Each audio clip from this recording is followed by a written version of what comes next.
Hello students, today we will studying math SS of standard 8 chapter number 4 how the traders become rulers.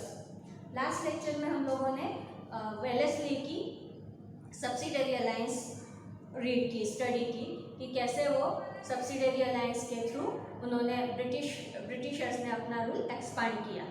Then उन्होंने और expansion किया जब वो south के side पूरी तरीके से ब्रिटिशर्स अपना रोल एक्सपांड कर चुके थे. फिर उन्होंने सोचा कि वो अब नॉर्थ की तरफ बढ़े. नॉर्थ में उन्होंने नेपाल फर्स्ट फ्रेंडशिप की उन्होंने और फिर नेपाल को के साथ वॉर करके नेपाल को जीता. Then they fought many battles to secure the frontiers friendly relation with the Sikh king. Maharaja Ranjit Singh helped them to win the battle with the Afghan and establish their rule in Sindh. महाराजा रंजीत सिंह जो कि Sikh rulers थे, बहुत ही powerful थे. उन्होंने Britishers की help की अफगान और सिंध में रूल करने के लिए. ब्रिटिशर्स का एम्बिशन था कि वो सिख जो स्टेट था उसको भी अपने रूलर के अंदर ले ले. लेकिन ये पॉसिबल नहीं था जब तक कि रंजीत सिंह लाइव थे, क्योंकि Ranjit Singh was a brave leader. उनको हराना ब्रिटिशर्स के लिए पॉसिबल नहीं था.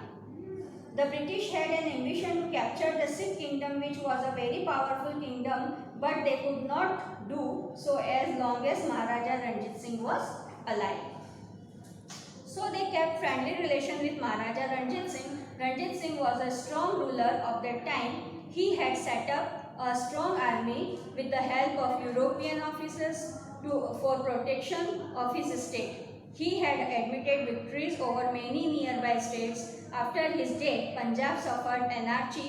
Governor General Sir Henry Harding came to India and brought the Sikh rule completely under the British rule with policy of interference and annexation. Annexation और interference के through sir Henry ने पंजाब का जो इलाका था वो अपने कैप्चर में ले लिया after death of Maharaja Ranjit Singh. Then Dalhousie आए. डलहौजी ने अपना annexation पॉलिसी स्टार्ट किया. कैसे हम लोग स्टडी करेंगे. Then the aim of Wellesley's policy of expansion was to enslave the nation kingdom without using much of British resources. Wellesley का क्या वो था कि उसने बिना किसी ब्रिटिश रिसोर्स के उसने काफ़ी रूल अपना अंडर में कर लिया. किंगडम काफ़ी उसने accepted the subsidiary alliance, considered the British as their friends. Eventually, in the absence of internal and external trade, they become irresponsible and their administration started deteriorating. The outcome of the conspiracy of the British was the anarchy in many princely states. अब subsidiary alliance accept होने के बाद जिस area ने subsidiary alliance accept किया था वो Britishers के अब फ्रेंड्स हो चुके थे.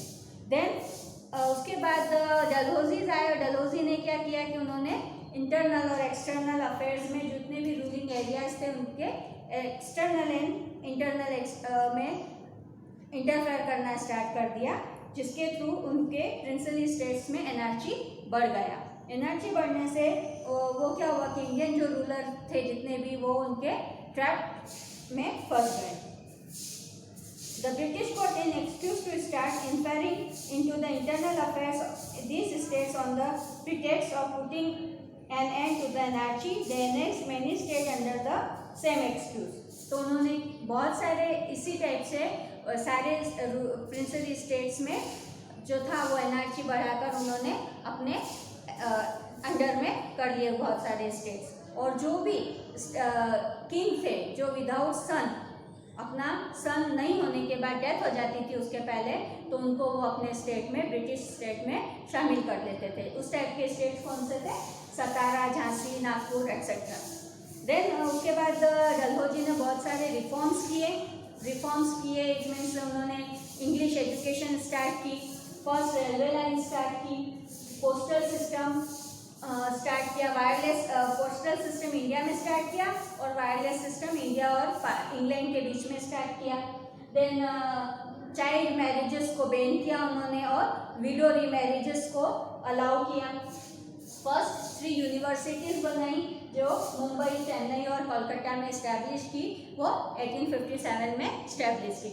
इस टाइप से बहुत सारे डलहौजी ने रिफॉर्म्स किए, लेकिन ये रिफॉर्म्स जो थे वो इंडियंस को डिससेटिस्फेक्शन कर रहे थे, क्योंकि उनको इस रिफॉर्म से लग रहा था कि ये सारा उनका कल्चर बिगाड़ रहे हैं, ये उनके कल्चर में नहीं था।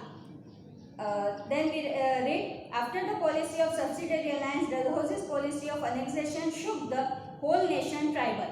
That resulted in the dissatisfaction among the people towards the British.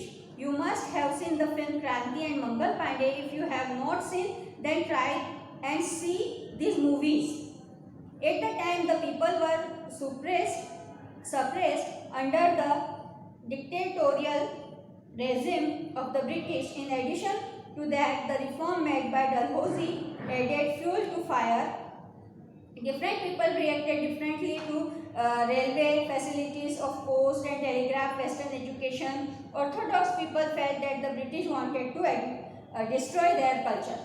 The reform done by British were basically for running the administration smoothly.